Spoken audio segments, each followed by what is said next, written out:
Jean Glavany. Président, je voulais juste m'adresser à M. Ramadan pour lui dire en des termes simples qu'il sache qu'il y a des députés et membres de cette mission qui ne souhaitaient pas vous auditionner. Et je voudrais vous dire en quelques mots simples et aussi courtois que possible pourquoi. Tout simplement parce que la somme de vos doubles discours, auquel faisait allusion gentiment Éric Raoult à l'instant, d'ensemble de contre-vérités, de falsifications et de manipulations, est telle que votre crédibilité en France et en Europe, je pense, est très sérieusement en perte de vitesse, et qu'il y a de moins en moins de gens qui, pour vous accorder quelques crédits intellectuels, que ce soit votre seul talent, s'il y en a un, est effectivement d'enrober d'un discours enjôleur des points qui sont positions plus fondamentalistes et plus inacceptables. Tout à l'heure, de vous entendre parler de laïcité en des termes bien loin de la tradition républicaine, et surtout dans votre discours, l'absence totale de référence à l'égalité entre les hommes et les femmes et les droits de la femme m'ont confirmé dans cette conviction. Et je crois que je le dis ici devant la mission, je l'ai dit au président, que vous recevoir aujourd'hui, c'est vous donner une respectabilité et une tribune que vous ne méritiez pas de mon point de vue. Alors je me suis demandé pourquoi certains d'entre nous, dont je ne sais d'ailleurs pas s'ils sont majoritaires dans cette mission, ont fait le choix de vous auditionner. Peut-être pour vous permettre, au nom de la liberté d'expression et de la tradition pluraliste de l'Assemblée nationale, que je ne conteste pas, de dire ce que vous pensez, et aussi à moi de dire ce que je pense, et je voudrais à ce moment-là dire à ceux qui nous ont donné cette tribune inespérée que je les en remercie très chaleureusement. Enfin, je pense qu'on aurait pu s'en priver. J'ai aussi bien entendu compris qu'un tel exercice avait des vertus médiatiques, incontournables et exceptionnelles. Il n'y a qu'à voir l'assistance de journalistes aujourd'hui, qui est telle que c'est presque une insulte aux quelques journalistes qui suivent avec méticulosité nos travaux semaine après semaine. Aujourd'hui, on voit bien que nous sommes non pas dans le travail méticuleux et studieux d'une mission parlementaire, mais dans le showbiz. Et je le dis franchement, je le regrette. Je le regrette.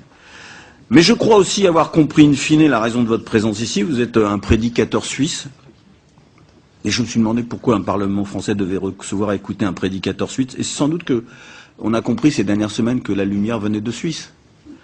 De la situation judiciaire d'un cinéaste, Hagstatt, qui a provoqué des réactions irrationnelles en France, en passant par la votation citoyenne sur les minarets. L'exemple suisse et ses conséquences ici nous montre, en tout cas j'en suis convaincu, que la démocratie française est bien malade.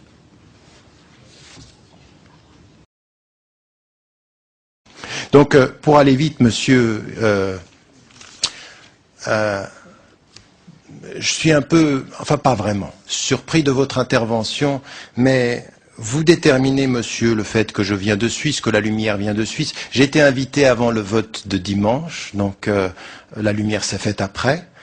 Si c'est cette lumière que vous perceviez, et de dire la falsification de mes citations, j'aimerais bien savoir, monsieur, au bout du compte, combien de mes ouvrages vous avez lus et combien de mes interventions vous avez suivies. Monsieur, celui qui est en face de vous aujourd'hui n'est pas un prédicateur islamiste suisse, c'est un professeur d'université à Oxford, dont les livres sont étudiés dans 80 universités américaines, monsieur, 80 universités américaines, mais monsieur, qui depuis les 8 dernières années a été interdit de parole dans toutes les universités françaises. Posez-vous la question de savoir où est la liberté d'expression, cher monsieur. Plutôt que de me dire que j'ai un double discours, il faudrait savoir si la France est en train de perdre ses valeurs d'ouverture dans le débat critique. Et votre façon de réagir à mon intervention n'est pas du tout une façon de réagir à un débat critique, c'est un jugement sur la personne et non pas un débat, une confrontation sur les idées.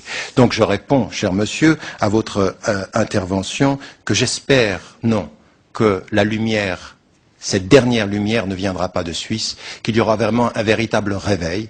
Vous savez ce que j'espère pour la France, monsieur, parce qu'on m'a posé la question de savoir un jour si j'aimais la France. J'aime la France de sa tradition et de ses valeurs quand elle est en cohérence avec elle-même, mais non pas pour un discours qui trahit ses valeurs au nom de simplifications comme celle que je viens d'entendre. Votre jugement sur la personne m'impose de ne même pas vous répondre, parce que je ne considère que c'est insultant ce que vous venez de dire.